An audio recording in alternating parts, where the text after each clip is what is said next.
Hi, good afternoon. Tudo bem, pessoal? Uma alegria falar com vocês de novo.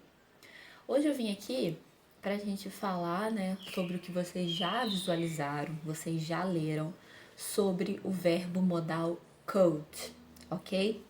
Estão lembrados quando a gente viu sobre o verbo modal can? Pois é, o could ele vai seguir a mesma estrutura do can, porém o can ele se refere, conforme está no material de vocês, ele se refere ao presente e ao futuro. Já o could ele vai estar fazendo referência ao passado ou então a algo incerto, que não há certeza, ok? Então, assim, ele segue a mesma estrutura. E vocês mandaram super bem no verbo can, né? Então, tenho certeza que o could vem só para mostrar essa diferença e tirar de letra também, tá? Então, o can a gente vai estar usando no presente ou no futuro, enquanto o could a gente vai estar usando no passado ou num futuro incerto, tá? Onde não há certeza de que aquilo vai acontecer, beleza? E aí, conforme eu falei, segue a mesma estrutura. Eu vou estar usando o sujeito ou o pronome sujeito. O verbo, no caso, quando era o can, eu usava o verbo to can mais o verbo principal, né? O verbo to can sem o to e o verbo principal também no infinitivo sem o to, ok? E o restante da oração. Igual aquele exemplo. I can fly, né? I, o can e o fly, que é o verbo principal. Agora, se eu for fazer até essa mesma sentença, no passado, usando o could, eu vou usar o could, então ficaria I could fly, tá? Segue a mesma estrutura.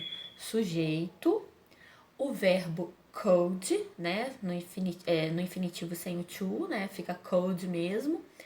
Mas o verbo principal também no infinitivo sem o to, ok? Isso na forma afirmativa.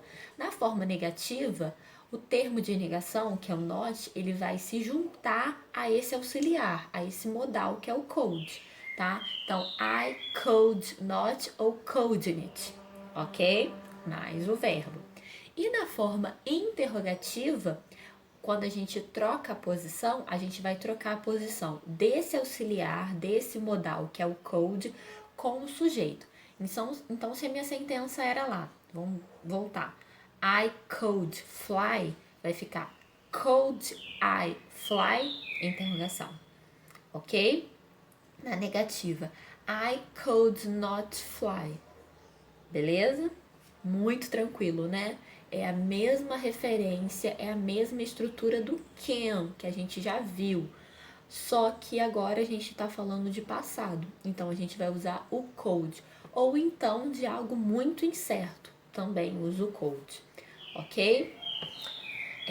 Tenho certeza que vocês refresquei novamente a mente de vocês, porque vocês já viram um outro vídeo falando dessa diferença do can e do could, já fizeram a leitura, então agora, internaliza com o que eu falei, vamos fechar isso tudo e agora fazer os exercícios para a gente realmente testar se a gente aprendeu, né? Porque é isso, a gente fala, a gente lê, mas a gente precisa exercitar e exercitar somente com as atividades. E aí as atividades eu vou colocar aqui na postagem, as páginas, que vocês precisam estar fazendo. Beleza? E no mais é aquilo, gente. Qualquer dúvida, só me ligar, só falar comigo, me mandar uma mensagem.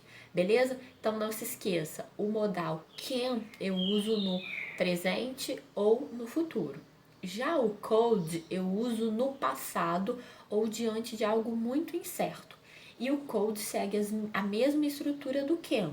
Sujeito, could, que é esse modal, mais o verbo principal sem o to, ok?